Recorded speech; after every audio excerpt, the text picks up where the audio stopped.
Hello दोस्तों, स्वागत है आपका आज की इस महत्वपूर्ण वीडियो में, जिसमें आज हम हिंदी साहित्य में यूनिट नंबर 2 में एक महत्वपूर्ण टॉपिक लेकर आए हैं, जिसका नाम है देवनागरी लिपि।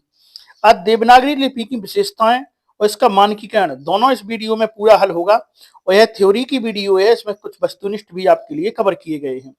तो आज की जो वीडियो है आपके लिए बहुत ही महत्वपूर्ण होने वाली है, क्योंकि यूनिट नंबर 2 में देवनागरी लिपि जो टॉपिक दिया गया है उसमें से आपको जो है आपके पेपर में पक्का क्वेश्चन मिलना है। तो यहां से एक क्वेश्चन आपका पक्का बनना है। तो आप इस वीडियो को जो है ध्यान से देखते रहें। और आइए इसको हम स्टार्ट करते हैं। यदि अभी तक आपने चैनल को सब्सक्राइब नहीं किया है तो चैनल को सब्सक्राइब करें और वीडियो को लाइक अवश्य करें। आइए देखते हैं देवनागरी लिपि के बारे में। तो आप जानते हैं प्रत्येक भाषा की अपनी एक लिपि होती है, जिसमें उस भाषा की को लिखा जाता है। लिपि का आधार लिखित संकेत होते हैं, मतलब जो हम भाषा को लिखते हैं तो किस प्रकार से लिखते हैं, जो लिपि पर डिपेंड करती है। जैसे हम जानते हैं हिंदी भाषा की जो हमारी लिपि है वो देवनागरी लिपि है। आगे कहा गया है कि लिपि दृश्य व दृष्टिगोचर होती है। हिंदी की लिपि देवनागरी, अंग्रेजी की कौन सी है, रोमन, याद रख लेना है। यहाँ से आपको क्वेश्चन मिल सकता है कि हिंदी की जो है लिपि कहाँ कौन सी है, देवनागरी है, अंग्रेजी की है रोमन, उर्दू की है फारसी, गुजराती की है गुरुमुखी। ये प्रमुख लिपियां हैं। आगे है कि भारत की प्राचीन लिपियों में सिंधी घाटी की जो है लिपि और खरोष्ठी लिपि और ब्रह्मी लिपि प्रसिद्ध है। तो सिंधु घाटी की उस टाइम की जो लिपि थी वे कैसी थी, खरोष्ठी लिपि थी, ब्रह्मी लिपि थी। आगे देखेंगे कि सिंधु घाटी की लिपि भावचित्रात्मक तथा कुछ जो है ध्वन्याक्षर भी थे। तो सिंधु घाटी की लिपि कैसी थी, भावचित्रात्मक थी। देवनागरी लिपि का आविष्कार ब्राह्मी लिपि से हुआ है। तो अगर आपसे पूछा जाए कि देवनागरी लिपि का जो है आविष्कार कहाँ से हुआ है, तो ब्राह्मी लिपि से जो है हुआ था। आविष्कारकर्ता कौन है, तो कोई भी इसकी आविष्कारकर्ता नहीं है। इसका जो आविष्कार है ब्राह्मी लिपि से हुआ है, क्योंकि कोई भी लिपि है उसका कोई एक प्रॉपर व्यक्ति आविष्कारकर्ता नहीं होता है। आइए आगे देखते हैं कि देवनागरी लिपि का सर्वप्रथम प्रयोग गुजरात के राजा राजभट्ट के एक शिलालेख में हुआ है। यह लिपि हिंदी प्रदेश के अतिरिक्त महाराष्ट्र, नेपाल में भी प्रचलित है। क्योंकि आप जानते हैं नेपाल की भाषा भी कौन सी है, हिंदी है। इसलिए जो हिंदी प्रदेश हैं उनमें सब में कौन सी लिपि होगी, देवनागरी लिपि होगी। गुजरात में सर्वप्रथम प्रचलित होने से वहां के पंडित वर्ग अर्थात नागर ब्राह्मणों ने जो है इसका नाम क्या रख दिया, नागरी रखा है। तो वहां पे जो है जो नागर ब्राह्मण हैं उन्होंने इस लिपि का नाम क्या रख दिया है, नागरी कहा है। और देव भाषा संस्कृत में इसका प्रयोग होने से इसके साथ देव शब्द जो है जुड़ गया है। देवताओं की उपासना के लिए जो संकेत बनाए जाते हैं उन्हें देवनागर कहते हैं, और वे संकेत लिपि के समान थे। वहीं से जो है देवनागरी लिपि कहा जाने लगा है। तो आपको समझ में आ गया है कि देवनागरी का जो है शब्द कहाँ से आया है। आइए आगे हम देखते हैं कि सर्वप्रथम महादेव गोविंद रानाडे ने लिपि सुधार समिति का जो है गठन किया। काका कालेलकर ने आ की 12 खड़ी का सुझाव दिया। क्या है, जो आ की 12 खड़ी का जो सुझाव किसने दिया था, काका कालेलकर ने। तथा स्वर ध्वनियों की संख्या को कम कर दिया गया। जैसे आ जे ऐसे 12 खड़ी जो है आ की बना दी इन्होंने।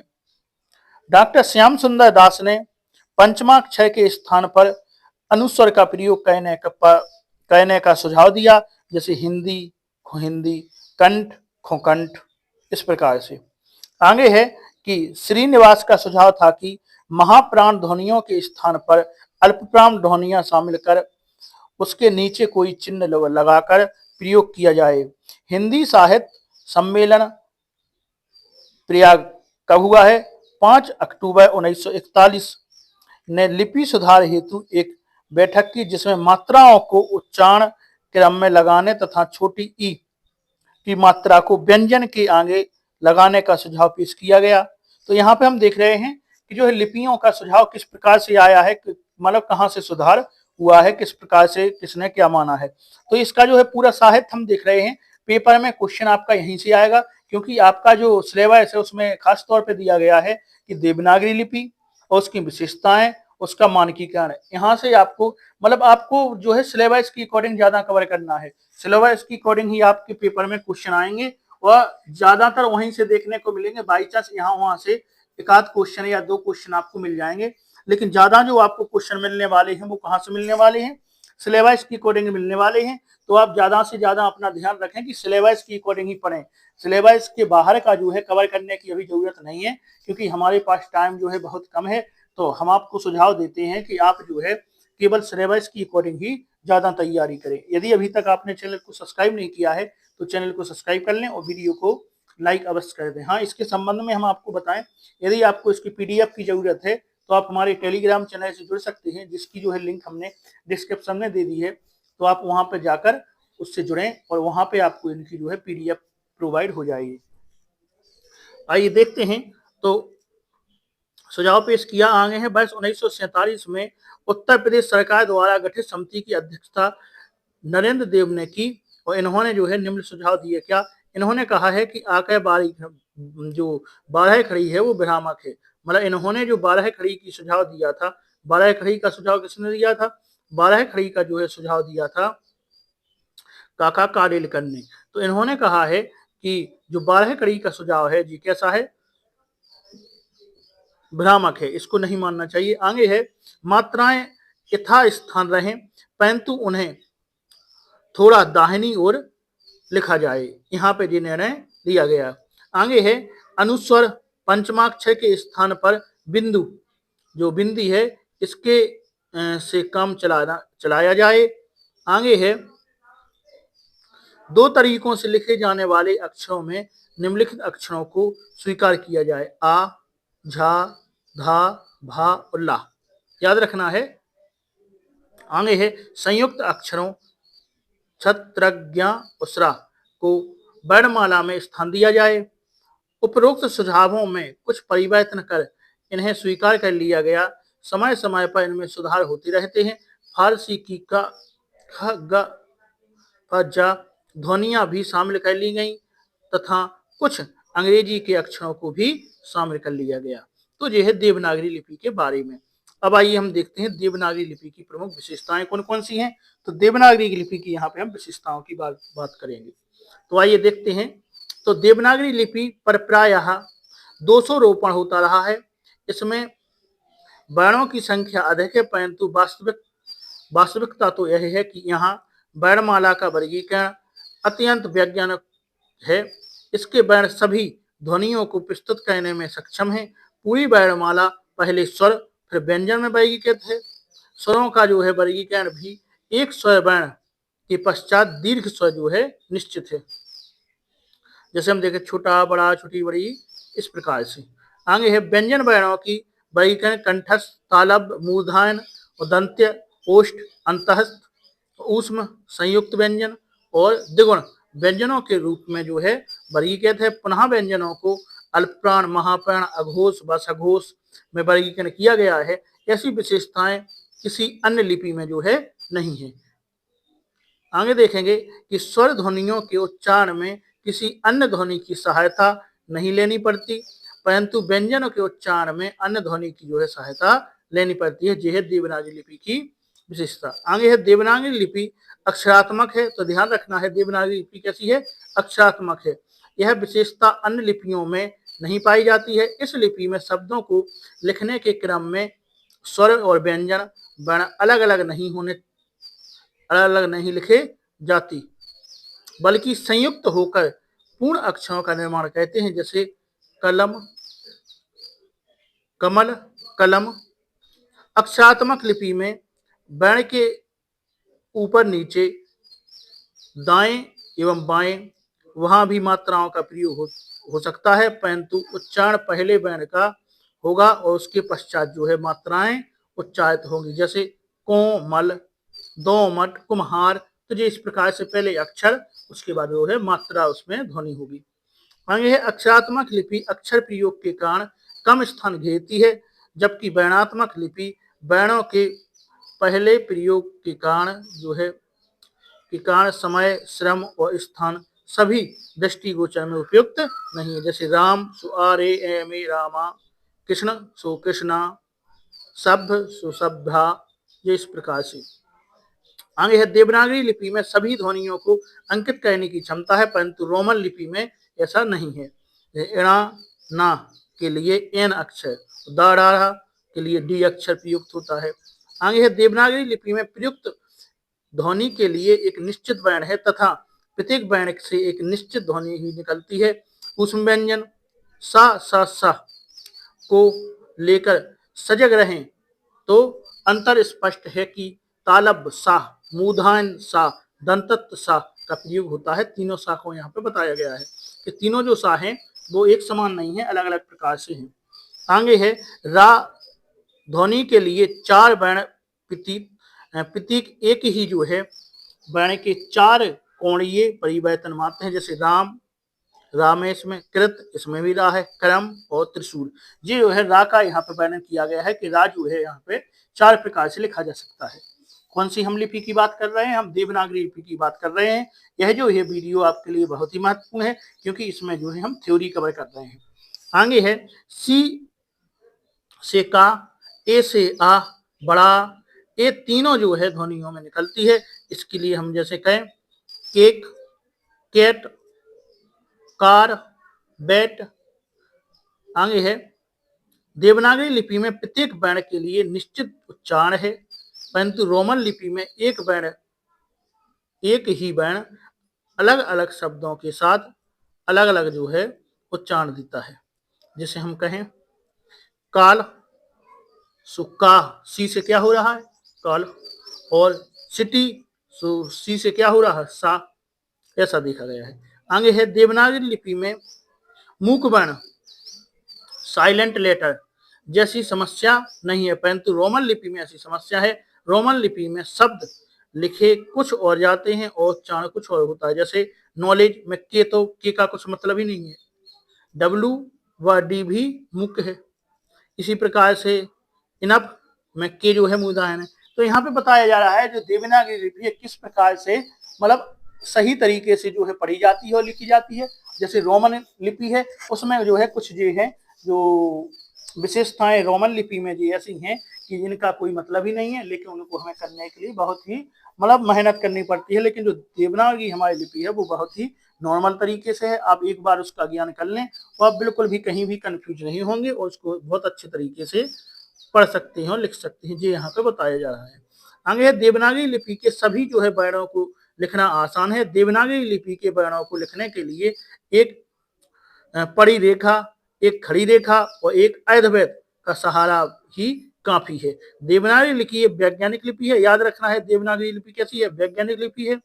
और शिरोरेख के कारण भी देवनागरी लिपि की वैज्ञानिकता स्पष्ट होती है क्योंकि इसके कर्ण वर्णों शब्दों के बीच जो है अंतर किया जा सकता है। अब आइए देवनागरी लिपि का हम मानकीकरण देखते हैं। तो अब हम देखेंगे देवनागरी लिपि का मानकीकरण किस प्रकार से हुआ है।